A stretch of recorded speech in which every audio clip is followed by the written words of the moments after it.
Fitzgerald, co-CEO of Dom's, and I'm thrilled to be here to commemorate the opening of this project, the first Dom's flagship location, and celebrate all the people who made this possible. So many people came together to make this possible. Dom's is the product of the vision of Bob Mariano and Jay Owen, who combined with the years of many experience of our founding team, including Steve Swanson, Don Rosanova, Steve Jerzambic, and myself. At Dom's, we seek to offer well-crafted, locally sourced, globally inspired food in an interactive environment of discovery, generous hospitality that connects people to their community and each other, which we're doing a lot more these days.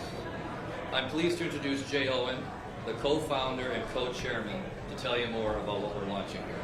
Thank you.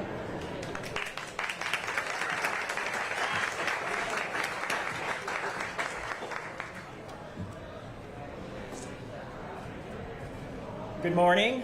Thank you, Don, for the introduction, and thank you all for being here to celebrate the debut of Dom's first store in Lincoln Park. Dom started as a vision almost 3 years ago, based on the belief consumers wanted a different type of meal shopping experience. They wanted a place where they could learn, see, touch, and enjoy great food. From the kitchen to the market, we have curated the most unique artisanal food products along with fresh baked goods, seasonal produce from local farms, and meat and seafood delivered fresh every day. We created Dom's from the legacy of Dominic's Finer Foods and its founder, Dominic DiMatteo, or as some of us called him, Mr. D.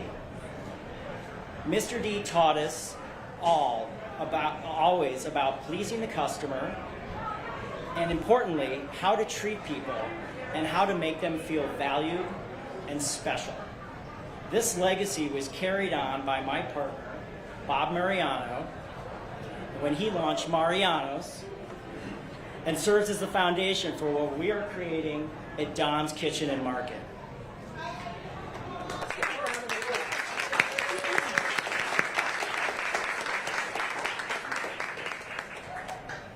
We are excited to be Chicago's new neighborhood market for everyone to enjoy, from families that live in the neighborhood to busy professionals looking for coffee and breakfast on the way to work.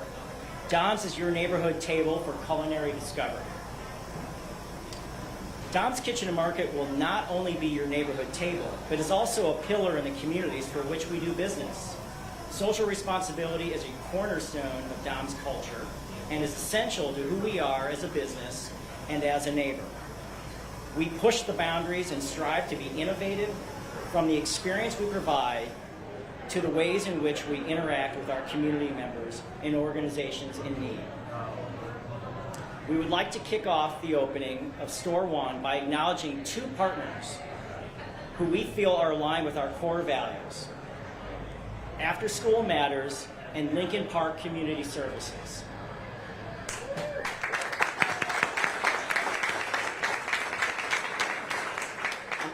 I want to acknowledge here in the front row Beth Bentley, Director of Major Gifts from After School Matters. Bravo. And Cheryl Hamilton Hill, the CEO of Lincoln Park Community Services. Thank you.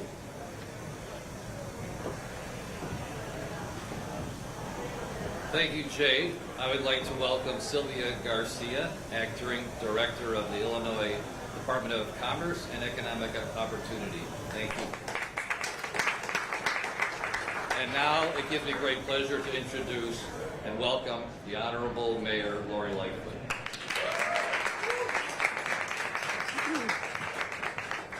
Good morning, everyone.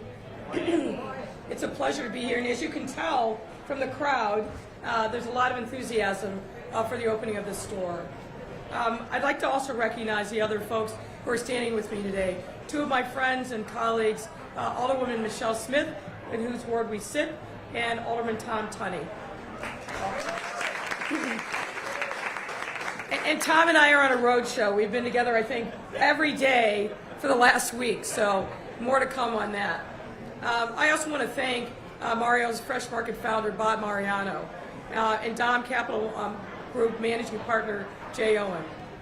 You know, throughout the pandemic, our city has undergone several changes that have dramatically impacted the way we work, play, and interact with others. In the midst of this change, however, one thing has remained the same, and that's our city's ability to attract and retain business. We were the first major city to publish a COVID-19 recovery plan. That was last year.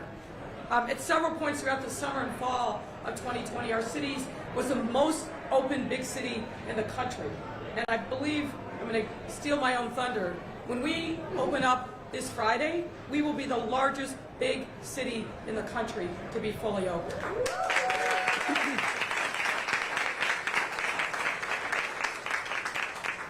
We have the lowest unemployment rate out of the top 4 major cities. We have the highest vaccination rate among adults and the most equitable vaccine distribution in the country. And as I said, this upcoming Friday, we will be the largest big city to fully and safely reopen. These milestones are not only a testament to our diligence in making decisions based on data and science throughout this pandemic, and more residents doing their part to end the pandemic by doing the things that we've directed to stay safe and now getting vaccinated. But they have allowed business ventures and development projects like this one to come to fruition and enrich our entire city. Bob, Don, and Jay could have chosen anywhere else in Illinois or even in the country to open the very first Dom's Kitchen and Market. But they, like many other business leaders and entrepreneurs over the past year, decided to bet on Chicago and set up shop in one of our most iconic neighborhoods. After we cut this ribbon today, Dom's Kitchen and Market will become our city's newest, next-generation local food emporium.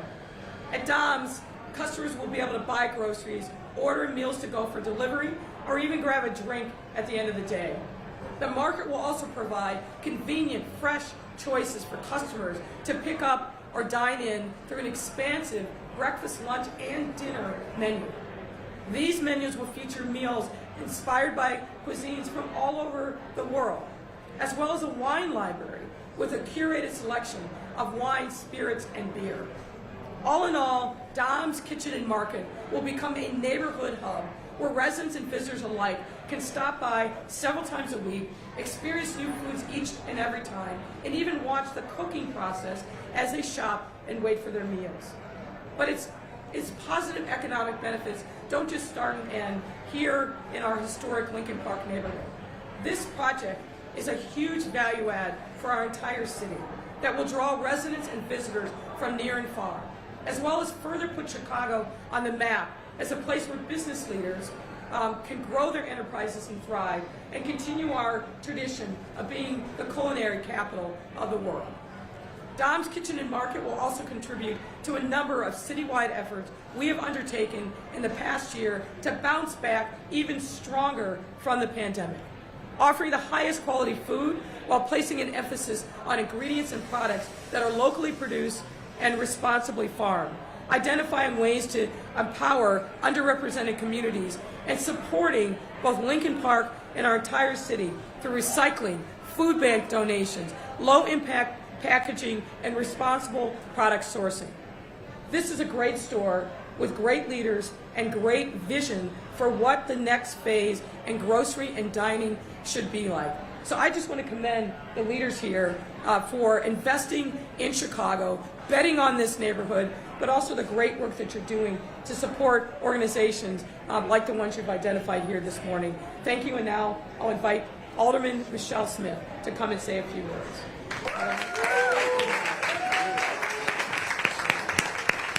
Thank you very much. I'm Alderman Michelle Smith, and I am so proud and excited to be the city's first location for what I'm sure will be a series of Dom's Markets and Kitchens. I first met Bob Mariano, he probably doesn't even remember this, when he was opening the Dominic's at the corner of Division and Clybourne. And when I met him, what I was most impressed by Bob was that he had made a commitment that he was going to staff that stores with neighborhood residents and not only make the then Dominic's a place that was convenient for me to go shop, should I lived right up the street, but also to provide economic development for the Cabrini Green neighborhood.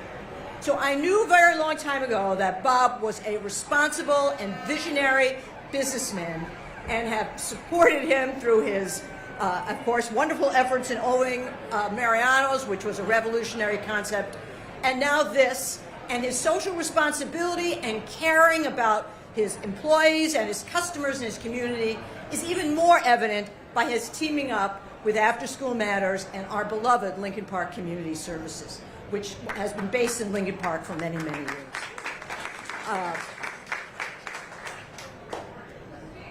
I just want to say again that Bob Mariano and his family and his investors are showing once again that Chicago is a resilient city, and we have been down, and it's been a tough year, but we are back.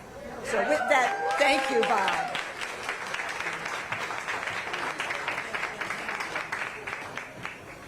Thank you, Alderman Smith, for your comments. And now I'd like to introduce Bob Mariano, co-CEO, co-chairman, and co-founder of DOMS. And yes, he does inspire each of us every day. Bob?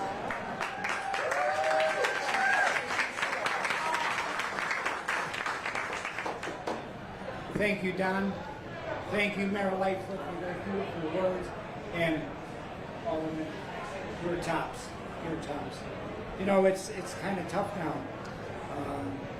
When people start reflecting on what we've done, it's heartwarming.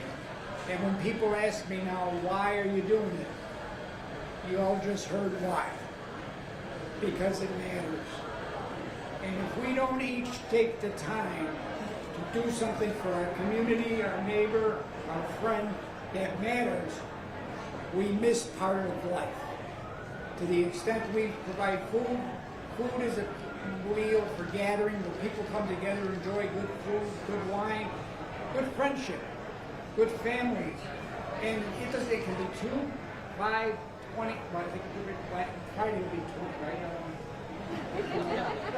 I don't want to step on mine, but come together and have a meal and eat together, talk together, communicate. This is what this place is about. But it's around food. It's something that we all share, irrespective of our ethnicity, our race, our gender. We all share food. It's what nourishes all of us. We all need it. And why not do it with some of your friends, some of your acquaintances, some of your neighbors? That's what this is about.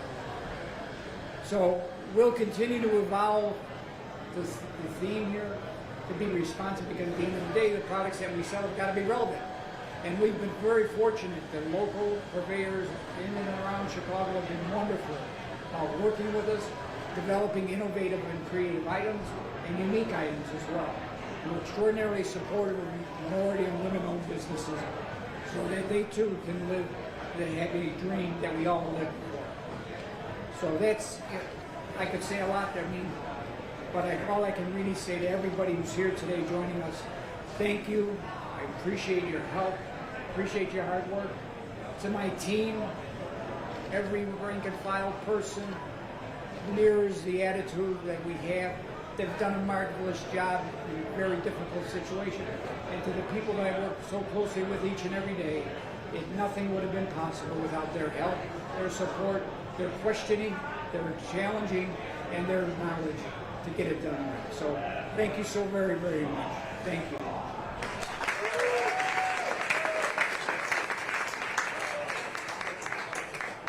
Now I'd like to bring up the man of the hour. Where's Mike Binder? Michael.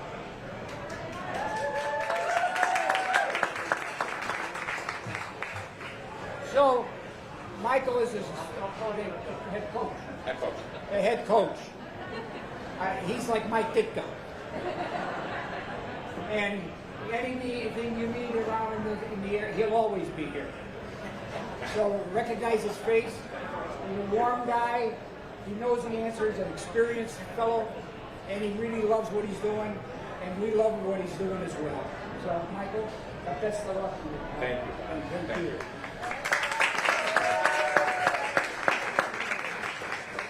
Could Director Garcia step up and come up and join us? And then we're going to cut the ribbon. Let's see. Here. There we go. We want to do this before we do it. So let's. There. One over here. Everybody kind of in there.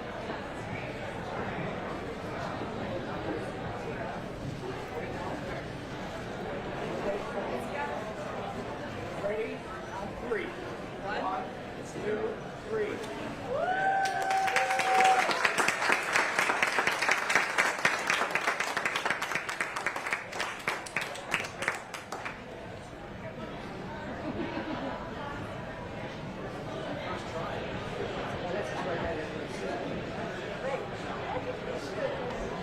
Now we got a little token of our appreciation.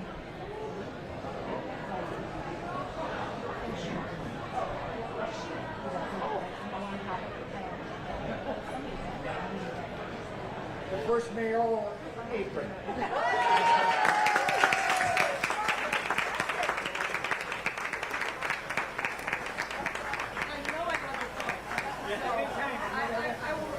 Wear this proudly in my kitchen around the grill. I'm excited. Thank you. That'd be great.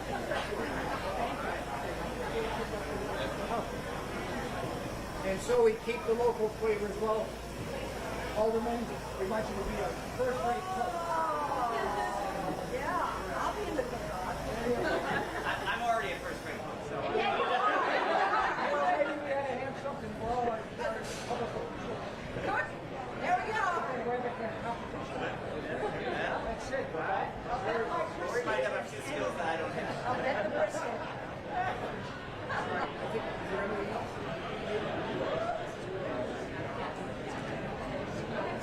So, that ends our formal remarks. I thank you for being here. Please enjoy some coffee and sweets, and come back to shop as often and as frequently as you're able to. Thank you very, very much. Thank you.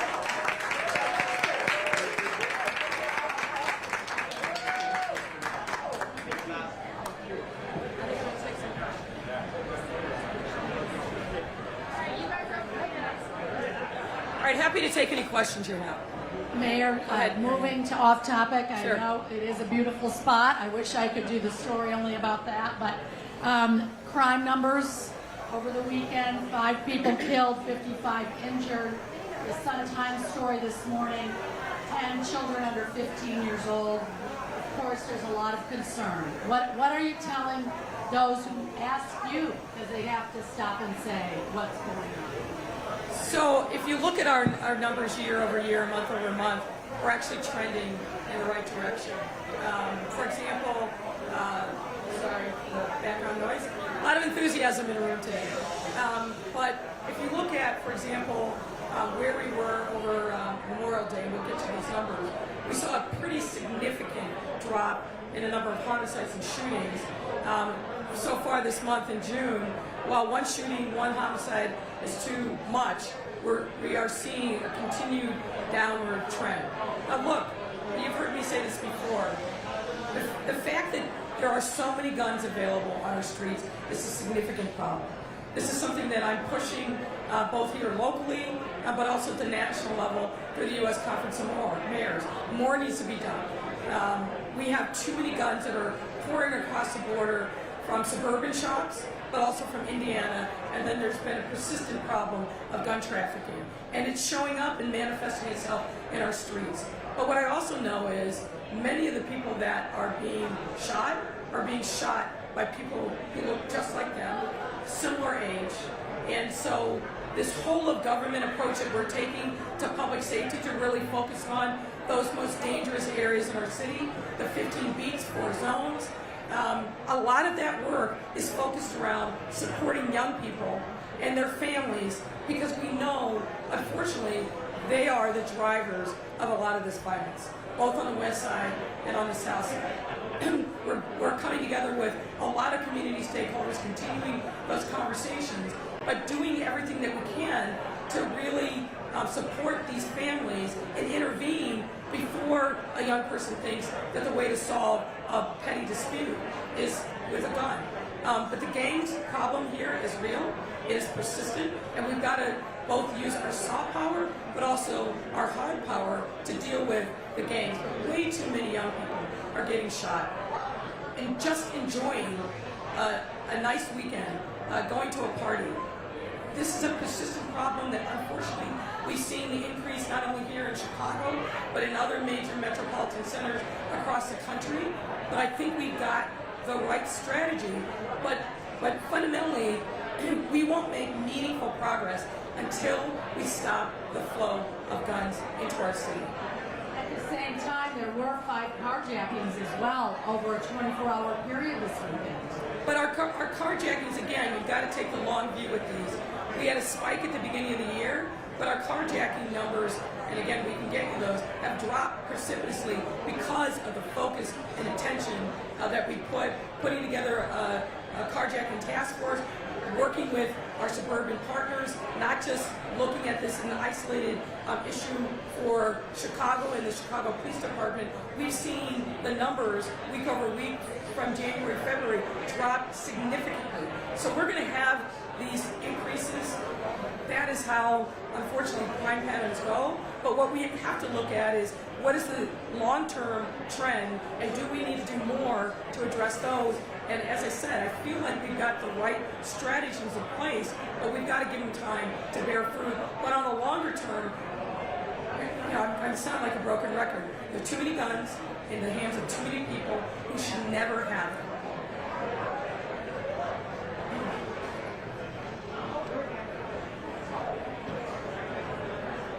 Beautiful store. Yes, It's in Lincoln Park. yes. Much easier to do than it is in Chatham.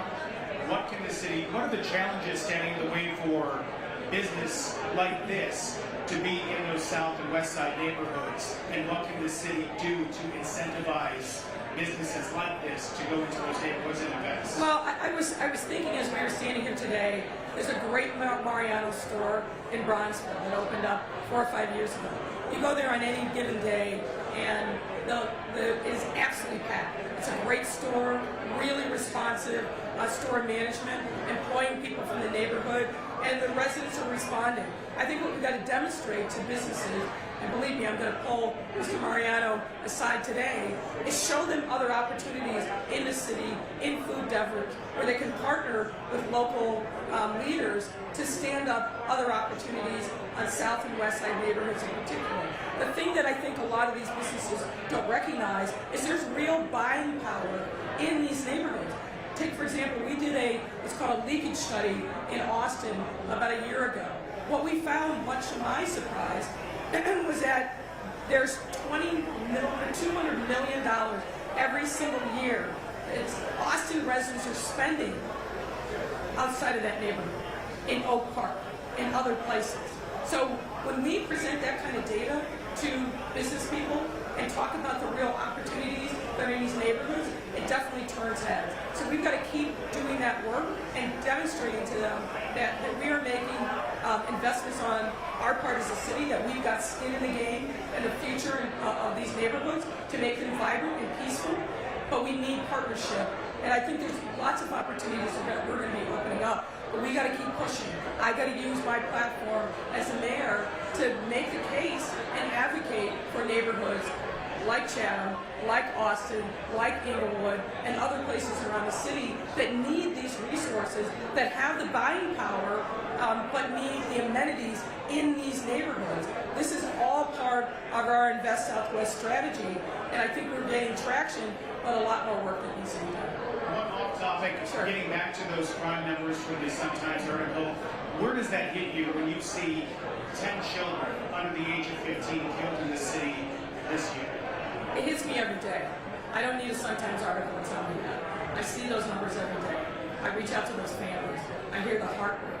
I spend time with moms and dads who've lost, toddlers, who've lost kids my daughter's age. And as a parent, every time I see something like that happen, I agree deeply because you have to. The first thought is never for the grace of God go on, and we can't exist in a world where kids aren't safe in your own community, and that they're not safe from other young people in your own communities. So that's why we place a lot of emphasis on really providing a significant amount of support in these neighborhoods. But what I always say when I'm out there, and I was out on the west side and the south side a lot this weekend, particularly talking about putting guns down, supports for community organizations that are building safe spaces for young people and children and families to really take back the territory under their feet. The other thing that's important here is that we cannot make excuses and not bring people to justice and hold them accountable. You know, as my mother used to say when I was a kid, you're mine, I love you, but when you're wrong, you're wrong. I feel the same way about young people who have gone the wrong way. Let's love them, let's support them. But when they cross the line and do harm and create chaos, there's got to be accountability.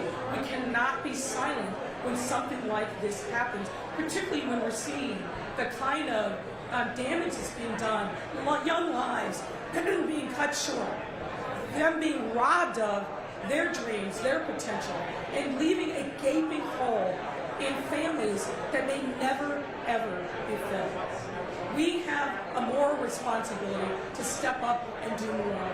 And I'm preaching this gospel, but we need help from other partners, particularly when it comes to holding people accountable.